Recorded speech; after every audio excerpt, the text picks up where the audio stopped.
जय भीम, नमो बुद्धाय. स्वागत आहे भिक्खू ज्ञानज्योती यूट्यूब चॅनलमध्ये. जर तुम्ही सुद्धा आपल्या चॅनलवर नवीन आला असाल तर चॅनलला सबस्क्राईब करा, व्हिडिओला लाईक करा आणि व्हिडिओ शेअर करायला विसरू नका. संपूर्ण व्हिडिओ पाहून आपले पुण्य संचित करा. सुनो सुनो सिद्धार्थ कथा. नमो तस् भगवतो अरहतो सम्मा सम्बुद्धस्स. नमो तस् भगवतो अरहतो सम्मा सम्बुद्धस्स. नमो तस् भगवतो अरहतो सम्मा सम्बुद्धस्स. एच बुद्धातीताच एच बुद्ध अनागता. पचुपन्नाच ए बुद्ध अहं वन्दामि सर्वदा. एच धम्मातीताच एच धम्मा अनागता. पचुपन्नाच ए धम्मा अहं वन्दामि सर्वदा. एच संघातीताच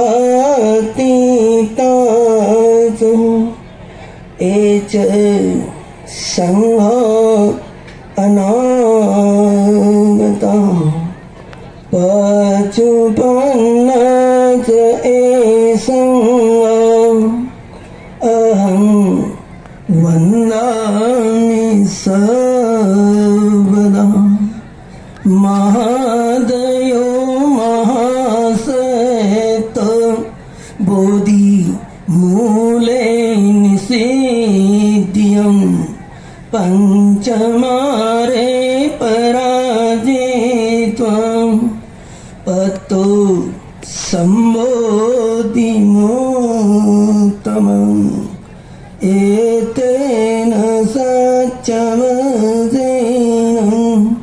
सोतिते होतु सर्वदा. एतेन सत्यवचेन सर्वदुःखमया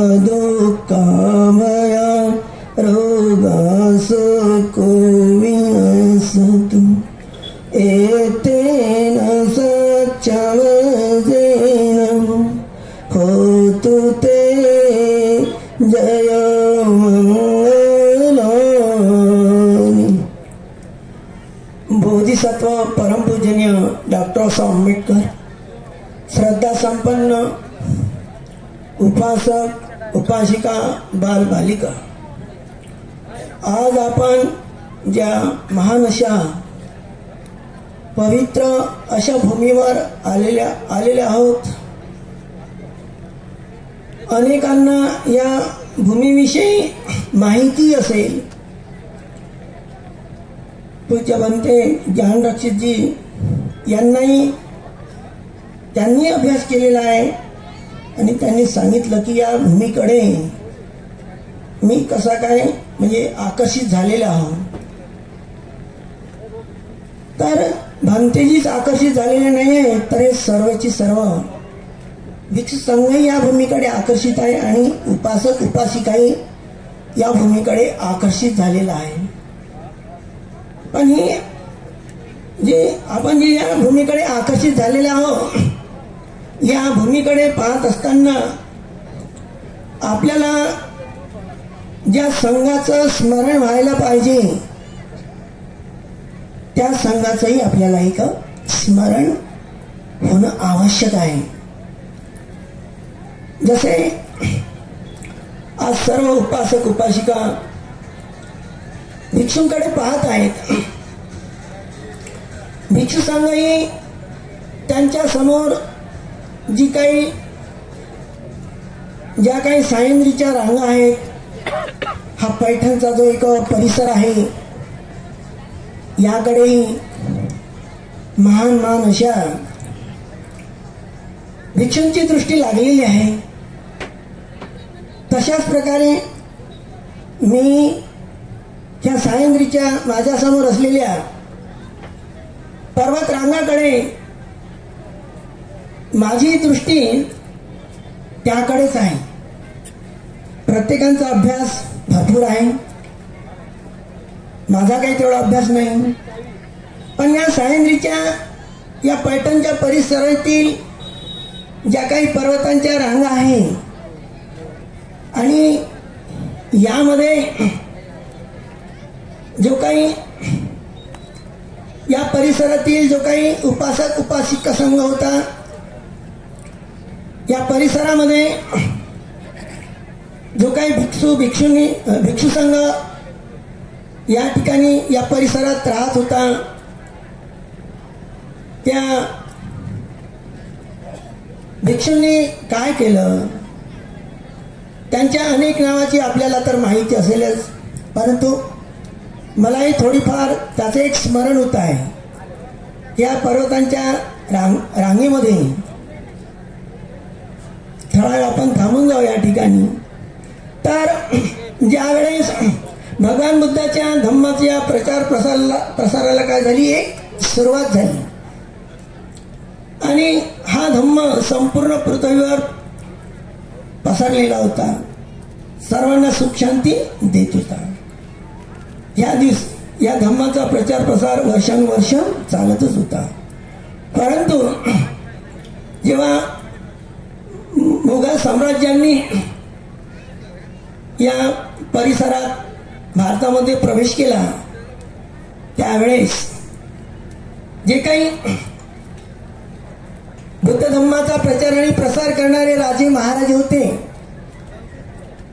ते राज्य नष्ट करत होते आणि भिक्षूंच्या सुद्धा कत्तली होत होत्या. अशाही काळामध्ये या सायंद्रीच्या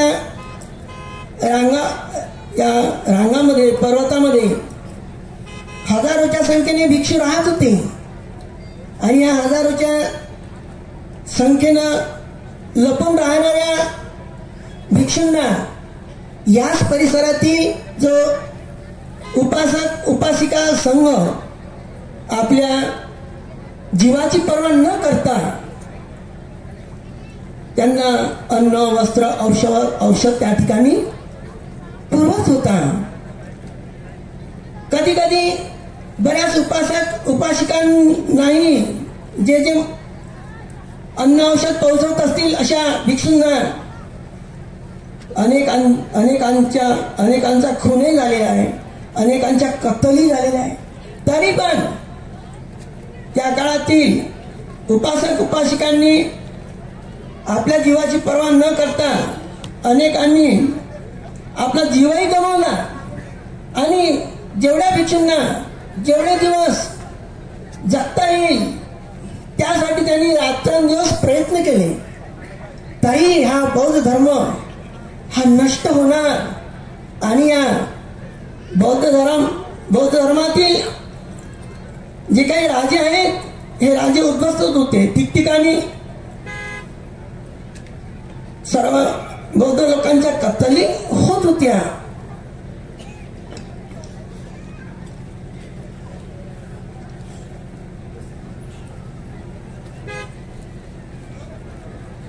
अशाच वेळेस अशा काही गुप्त मीटिंग होत होत्या भिक्षू संघांच्या, उपासक संघांच्या आणि मोगल राजांचे जे सैनिक होते, ज्यांनी एका भिक्षूंची कत्तल केल्यानंतर त्यांना असे 1000 मुद्रा अशा काही त्यांना सोन्याचे नाणे मिळत होते. अशांच्याही मीटिंग होत होत्या आणि अशाच्या सभामना मीटिंगमध्ये काही जीवाची पर्वा न करणारे जे काही भिक्षू होते एकमेकाचं म्हणजे हे पाहत होते की कसे काय करत आहे. अशाच प्रकारे एका भिक्षू संघाने ऐकलं की आता या परिसरातील बौद्ध धर्म तर नष्ट झालेलाच आहे, परंतु जे काही प्रबळ राज्य आहे बौद्ध धर्माचा, जो एक राजा आहे, जो धम्मनाग नावाचा राजा आहे, हाही अशा पर्वतांच्या परिसरामध्ये राज्य करीत आहे. अफाट असं राज्य आहे, अफाट अशी सैनिक आहे, उपासिका आहे. आणि त्यांच्यावर हे मुघल राज्य एक स्वारी करणार आणि ते संपूर्ण राज्य नष्ट करणार. हे काही भिक्षूंनी ऐकलं आणि त्या भिक्षूंनी पुन्हा मीटिंग घेतली. त्यामध्ये तरुण बुद्धिमान जीवाची पर्वा न करता असा सुमित्र नावाचा भिक्षू या सह्याद्रीच्या दऱ्याखोऱ्यामध्ये आपले मजबूत भिक्षू घेऊन 3-4 भिक्षू घेऊन इकडून तिकडे आपला जीव वाचवत होता. तेव्हा त्याला कळलं सर्वीकडे तर धम्माचा राज झालेलाच आहे, पण राजा धम्मनागावरही हे स्वारी करत आहे. तेव्हा त्यांनी स्वतःच्या शरीराची पर्वा न करता त्यांनी रात दिवस पैदल चालत आपली ज्या ठिकाणी दृष्टी पडू शकते सर्वांचीच अशा भूमीकडे तो गेला. आणि ती भूमी म्हणजे जसं आपण सर्व उपासक उपासिका या डॉक्टर आंबेडकरांमुळे आपल्याला धम्माचा एक महान दान मिळालेला आहे. सर्वात आपण जाऊन येतो, कोणी जातात नाही जात, परंतु कधीतरी जाऊ असा एक त्यांचा एक माणूस असते. जेव्हा आपण दीक्षाभूमीकडे जात असतो तर त्या भूमीच्या जवळूनच जात असतो. ज्यांना अभ्यास आहे ते डोळा भरून त्या भूमीकडे पाहत असतात. आणि ती भूमी म्हणजे धम्मनाग राजाची राजधानी केळझर आणि त्याच्या उत्तरेला असलेला जो पर्वत आहे, हेच ते पर्वत. त्या पर्वताच्या ठिकाणी हजारो भिक्षू ध्यान करत उपवासाचं पालन करत अशा भूमीच्या परिसरात आपण नेहमी जात असतो. ज्यांना अभ्यास आहे त्यांचं चित्त त्या भूमीकडे जात असते. अशाच भूमीवर रात दिवस प्रवास करीत भिक्षू सुमित्र पोहोचले आणि त्या भिक्षूंना त्या ठिकाणी त्यांनी उपवास केलं. रात्र अमावास्येची होती, पाय सुजलेले होते, पायावर एवढा मळ साचलेला होता की पाणी टाकल्यानंतर पायाला सहन होत नव्हतं. अशाही अवस्थेमध्ये तहानेची भुकेची पर्वा न करता अशा कमजोर शरीराने, थकलेल्या शरीराने तो तर कसा चालत गेला. उपवास तर केलं, त्याच्या मनामध्ये तर उत्साह होता. अशाच अवस्थेत थोडा वेळ ध्यान करता धम्मनाग नगरीतून कोंबड्यानं बाग दिला. जसाच कोंबड्यानं बाग दिला तसाच भिक्षू सुमित्राच्या मनात शरीरात असा एक उत्साह निर्माण झाला आणि तो पर्वत उतरून ते खाली आले आणि हळूहळू धम्मनाग राजाच्या दाराशी आले. धम्मनाग राजाचं जे द्वार आहे त्या ठिकाणी पूर्व दिशेला ते दार होतं. त्या ठिकाणी फार मोठं एक दगडावर कोरलेलं धम्मचक्र होतं. त्या दाराशी थकलेला भिक्षू येऊन उभा आहे. त्या द्वारपालाला तो म्हणतो, हे द्वारपाल, तू आताच जा आणि धम्मनाग राजाला अशी माहिती दे की दाराशी एक भिक्षू उभा आहे आणि तो आपल्याला बोलवत आहे. तेव्हा द्वारपाल म्हणतो, राजा फार झोपून आहे, नाही तो आताच जाऊन सांग. तेव्हा द्वारपाल जातो आणि राजाला झोपेतून उठवतो. महाराज महाराज. गाढ झोपेतून राजा उठतो आणि म्हणतो, काय आहे महाराज? आपल्या द्वाराशी थकलेला, पाय सुजलेला, थकलेला असा एक भिक्षू उभा आहे आणि तो आपल्याला भेटू इच्छितो. राजाची झोप उघडली. तसाच तो भिक्षू सुमित्राच्या समोर येऊन पाहतो. खरोखरच पाय त्याचे एक फुललेले आहेत, शरीर थकलेलं आहे. तेव्हा तो म्हणतो, भंते आपण फार थकलेले आहे, आपण थोडा वेळ विश्रांती घ्या. हे पाय धुवा, तुमचे पाय फार थकलेले आहेत, तुम्हाला अन्न पाणी नसेल मिळालेलं आहे. तेव्हा भिक्षू म्हणतो, राजा थकवा जरी असेल तरी मला आराम करण्याची आवश्यकता नाही. तू आत्ताच्या आत्ता या संपूर्ण नगरीतील सर्व लोकांना एकत्र कर, त्यांना मला महत्वाचा उपदेश द्यायचा आहे आणि त्या उपदेशावरच आपलं हे लोक जिवंत राहतील. तेव्हाच पुढे याच लोकांमध्ये एक महापुरुष जन्मास येईल आणि तो एक सिंहगर्जना करेल.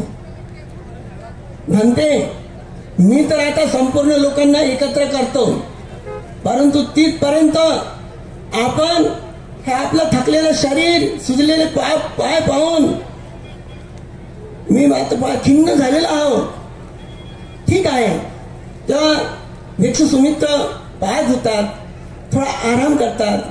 राजा सांगत असतो मंत्र्यांना की संपूर्ण लोकांना आपण एकत्र करा, कमीत कमी वेळामध्ये. थोडा आराम करत नाही तर सर्व लोक एकत्र येत असतात.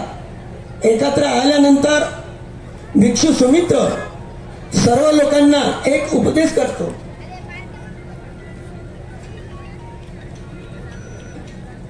राजा धम्मनाथ, त्याची राणी भद्रशिला, मुलगा शिशिम, अशा प्रकारे ते जवळून एकाग्र चित्ताने एकसारखी टक लावून भिक्षू आणि सारी प्रजा एकाग्र चित्ताने भिक्षू सुमित्राकडे त्याचे प्रवचन, त्याची चर्या थकलेली, त्याची करुणा ती ऐकत आहेत, डोळ्यानं पाहत आहेत.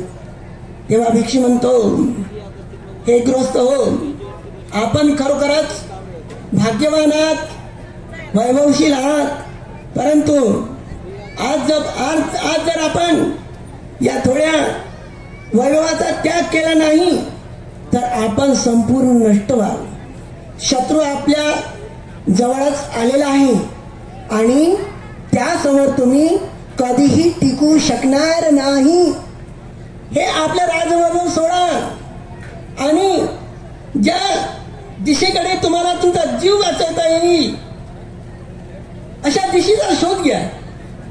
जंगलात जा, मेलेल्या जनावराचा मांस खा, आपला जीव वाचवा आणि तुम्हाला कोणी ओळखणार नाही अशी आपली वागणूक ठेवा, जेणेकरून शत्रू तुम्हाला ओळखणार नाही आणि तुमचा जीव वाचेल. तेव्हा आपण अशा प्रकारे या राज्याचा वैभवाचा त्याग करा.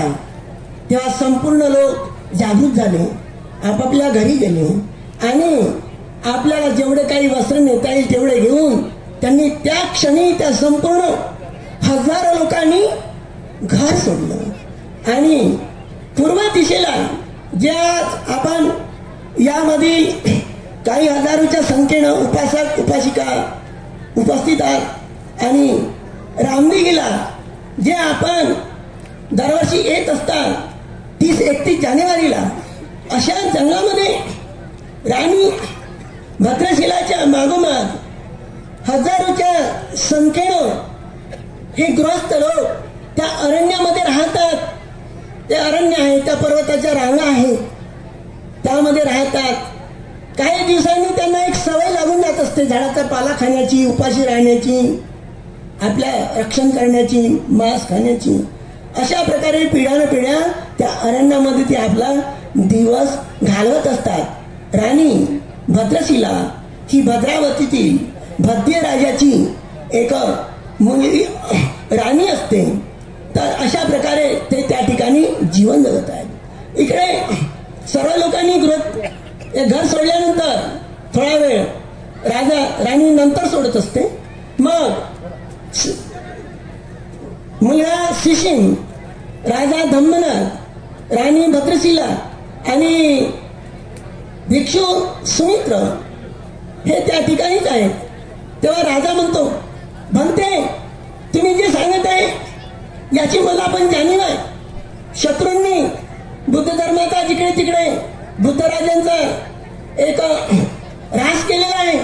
पण भविष्यातीलही भविष्यातील लोकांना बुद्ध धर्माची जाणीव होईल यासाठी मी बऱ्याच दिवसांनी प्रयत्न करत आहे. तुम्ही थोडंफार माझ्या मागोमाग या. मी अशा भुयारामध्ये एक हॉल बांधलेला आहे. त्या ठिकाणी 6 फुटाची स्वर्णाची एक मूर्ती तयार केलेली आहे. आपण माझ्या मागोमाग या. तेव्हा भिक्षू राजा धम्मनाथ, त्याच्या मागोमाग भिक्षू सुमित्र हे त्या भुयारातून जात आहे.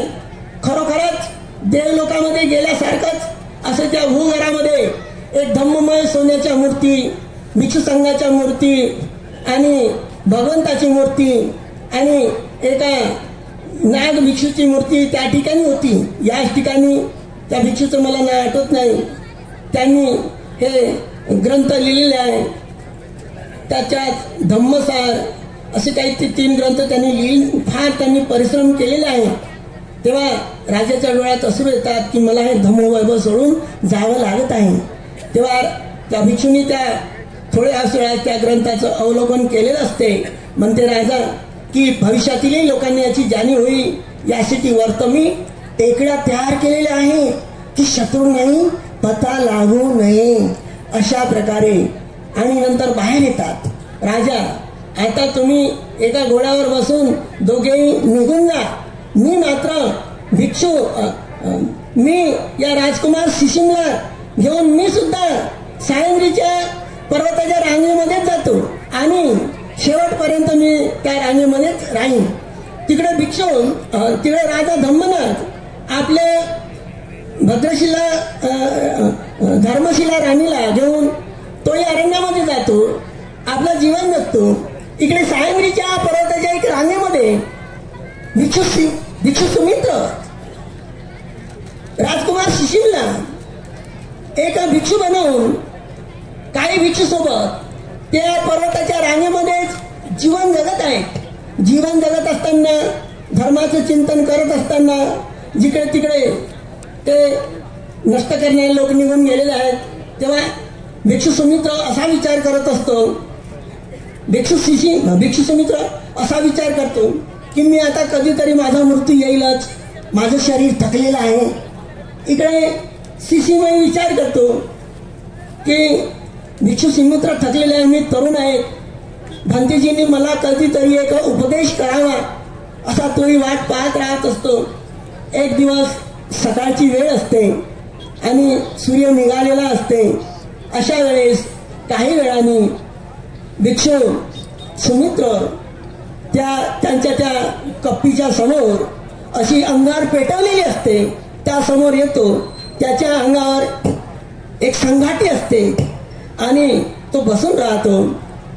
शिशिम भिक्षू आपलं तोंड होतो. त्या पर्वताच्या रांगेमध्ये झरा वाहत असतो, पाण्याचा झरा. त्या ठिकाणी जातो. एक झाड हाताशी उपडतो. जसं झाड उपडतो तसाच भला मोठा एक कण त्याच्या हातात येते. तो कण घेऊन त्या अंगारमध्ये तो काही वेळ ठेवतो आणि म्हणतो, भंते थोडा वेळ आता थांबा, थोड्याच वेळात भात तयार होत आहे. थोड्याच वेळाने जो कण होता त्याचं नाव भातकण होतं. तेव्हा तो कण उकडला आणि एक सफेद वस्त्र घेऊन तो भिक्षू शिशिम त्या कपड्यावर तो कंद झटकतो. जसा काही भात, तो भात खाऊन दोघंही पाणी पिऊन शांत होतात. तेव्हा भिक्षू म्हणतो, शिशिम माझं वय झालेलं आहे, कोणत्याही क्षणी मला मृत्यू येऊ शकेल, म्हणून मी तुला काहीतरी सांगावं असं मला वाटत आहे. इकडे शिशिमही म्हणतो, भंते मलाही बऱ्याच दिवसापासून अशी इच्छा निर्माण झाली की आपलं आयुष्य संपलेलं आहे आणि भंतेजींनी मला जो काही महत्वाचा उपदेश आहे तुम्ही ऐकण्याची वाटच पाहतो. तेव्हा भिक्षू सुमित्र म्हणतो, हे शिशिम, आता या शत्रूंना वाटत असे की आता बौद्ध धर्म नष्ट झाला, परंतु असं कधी होणार नाही. जिथपर्यंत नाही का तुषित देवता लोक या पृथ्वीवर राहतात, जिथपर्यंत म्हणजे नष्ट होत नाही तिथपर्यंतही हा धर्म नष्ट होणार नाही. जो समाज आपला जीव वाचून रानावनात भटकत आहे, अशा समाजात भविष्यामध्ये सत्पुरुष महापुरुष जन्मास येतील आणि सिंह गर्जना करतील आणि धम्माची ज्योत प्रगट करतील. म्हणते मला हे कळत नाही की आपण जे म्हणता ही धम्माची ज्योत काय आहे.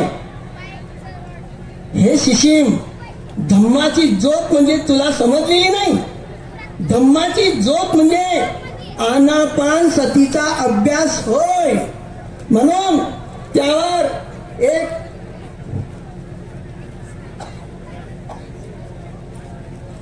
गाथा आहे आनापान सतीची. आनापाना सती यस्सा परिपुन्ना स्वभाविता अनुपुब्बेन परिचित्ता तथा बुद्धेन देशिता सो इमं लोकं प्रभासेती आभामुक्तो चंदिमा. काही विद्वानांच्या लोकांमध्ये असं वाटत असेल, आता ज्ञान रक्षितजीने अखंड तेलाची ज्योत लावली, आता ही दिशा कोणती आहे ना कोणती नाही, त्याही ज्योतीपासून आपण प्रेरणा घेऊ. परंतु ज्योत आपल्याला कुठे निर्माण होत असते, ती कशाने निर्माण होत असते, त्याचं निमित्त काय, हे जिथपर्यंत भिक्षू उपासक उपासिका समजून घेऊ शकत नाही तिथपर्यंत त्या ज्योतीच्या आधारे धम्माचा प्रचार प्रसार करण्यासाठी त्यांना दृष्टी लाभही होऊ शकत नाही. तर यासाठी आपल्या एक जीवनामध्ये ह्या आनापानसतीचा आपण जेव्हा अभ्यास करतो, हे शिशिम श्वास जात आहे येत आहे जेव्हा पाहत असतो, तो अभ्यास करतो. परिमुखम सती उपटपेत्वा, तो वटाच्या वरच्या भागावर श्वास जात येता पाहतो. पाहता पाहता त्याला निमित्त प्रगट होत असते आणि जेव्हा चित्त एकाग्र होऊन जात असते तेव्हा त्या ठिकाणी त्याला ज्योत प्रगट होत असते. ह्या शरीरातील सर्व शरीराची जाणीव होते. हे शरीर संपूर्ण गंदगीनं भरलेलं आहे, नश्वर आहे आणि त्याला दिव्य दृष्टीचा लाभही होतो. इहलोक परलोकाची त्याला जाणीव होते आणि अशा प्रकारे तो या आनापानसतीचा एक अभ्यास करत असतो. म्हणून आपल्याला सुद्धा या ठिकाणी आपण या ठिकाणी जे आलेले आहोत, या पर्वताच्या रांगामध्ये आपण ज्या गाथा म्हणतो त्या गाथेच्या आधारे जसं बुद्ध धम्माचं संघ सुगत तन्मवा धातो धातू गप्पे लंकाय जम्मुती पे तिथं बरोबर नाग लोकेच. ह्या पर्वताच्या रांगामध्ये काय आहे, या बुद्ध धम्माचं अस्तित्व आहे. बुद्ध धम्माचं अस्तित्व 5000 वर्ष राहणार. बुद्धाच्या धातू नाही, सारी बुद्ध माया मोगलान जसे भंतीजींना अंगुलीमालांच्या धातू मिळालेल्या आहेत, असेही काही भिक्षू आहेत की त्यांनाही अशा प्रकारची अनुभूती झालेली आहे. तर अशा एक प्रकारे या ज्या धातू आहेत, बुद्धाच्या धातू आहे, दौरंताच्या धातू आहे, या पर्वताच्या रांगामध्ये ज्यांनी ध्यानाच्या आधारे समाधीच्या आधारे त्यांचं निर्वाण झालेलं असेल, परिनिर्वाण झालेलं असेल, त्या धातूही या परिसरामध्ये आहेत आणि त्याची आयुष्य मर्यादा पुन्हा 2500 वर्षापर्यंत राहणार आहे. म्हणून आपल्या उपासक उपासिकांचा या परिसरातील या सर्व परिसरातील भिक्षू सर्वांचा असा एक विश्वास असला पाहिजे की आपण या धातूच्या सानिध्यात आलेला आहोत आणि ही ज्योत सुद्धा आपल्याला एक निमित्त म्हणून ही ज्योत तेवत येण्यासाठी आपल्याला आनापानसतीचा अभ्यास दररोज सकाळ संध्याकाळ 10-15 मिनिट करावाच लागेल. आणि त्यानंतर त्या डॉक्टर आंबेडकरांनी आपल्याला धम्मा 14 ऑक्टोबर 1956 धम्माचं दान दिलं आणि 15 ऑक्टोबरच्या भाषणामध्ये हे धम्मदान तुम्ही सांभाळण्यासाठी तुम्हाला आम्हाला एक प्रतिज्ञा दिलेली आहे की धर्मांतरानंतर तुमची सर्वांची जबाबदारी वाढलेली आहे. इतरांच्या मनात आदर्श उत्पन्न होईल असे तुम्ही वागले पाहिजे आणि हे जर तुम्हाला साधेल तर तुम्ही तुमचा उद्धार करू शकता. तुमच्या बरोबर या सर्वांचा उद्धार होऊ शकते. म्हणून आपल्याला सर्वांना असंच मिळावं लागेल की धर्मांतरानंतर किंवा त्याच्यानंतर आता आपल्या ठिकाणी आलेले आहोत, आपली जाणीव आपली सर्वांची जबाबदारी वाढलेली आहे. इतरांच्या मनात आदर्श उत्पन्न होईल यासाठी आपण दररोज सकाळ संध्याकाळ आनापानचा अभ्यास केलाच पाहिजे, शिलाचं पालन केलंच पाहिजे. तर हे धम्मशासन पुन्हा गतिमान होत राहील. आणि असं नाही आहे की याच ठिकाणी होत राहील, अनेक ठिकाणी होत आहे. असेच कार्यक्रम या कार्यक्रमाची आता गती वाढलेली आहे आणि संघाच्याच आशीर्वादाने मला तर असं वाटत होतं ज्या संघापासून आपण पूजनीय भंते धम्मसेवजी खिरमोजी या भंतेजीचेच हे धम्मदान आहे त्यांचाच मी थोडा 5 मिनिट वेळ घेतलेला आहे असंही मला वाटत नाही. मी तरी बोलण्याची इच्छाच नव्हती तरी पण भंतेजीने मला बोलण्यासाठी सांगितलेलं आहे. तर आपण सर्व मिळूनच हे धम्मशास्त्राला गती द्यायची आहे. कोणावर उपकार करायचा नाही आपलं जीवन सफल करायचं आहे. तेव्हा सर्वांनी या त्रिरत्नाच्या अनुकंपेनं आपलं सर्वांचं आपण जे काय पुण्यकर्म करत आहे सर्व पुण्यकर्माचं सर्व सत्पुरुष महापुरुष देवतागण ज्या ठिकाणी असतील त्या ठिकाणी स्वीकार करत आणि या धम्मशासनाला आपल्या सर्वांच्या वतीने एक गती मिळो आणि सर्वांचं मंगल हो. सर्वांनी त्रिरत्नाला प्रणाम करूया आणि या माझ्या 2 शब्दाला मी विराम देतो. याने दभोतानी समागतानी भूमान्वय निव अंतलिके मनुष्यं पूजितं बुद्धं नमस्सान सुवत्योतु यानि दभूतानि समागतानि भूमानि वह्य निव अंतलिके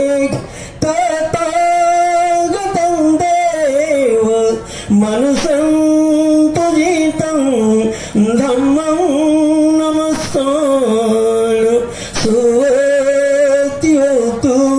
यानि दभूतानि समागतानि भूमानि वह्य निव अंतलिके मनुष्यं पूजितं संघं नमस्कार सुवत्योतु भवतु सर्व मंगलम्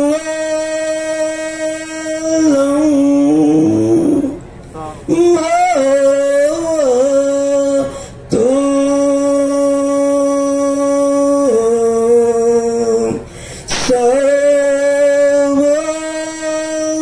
मंगलम् भवतु सर्व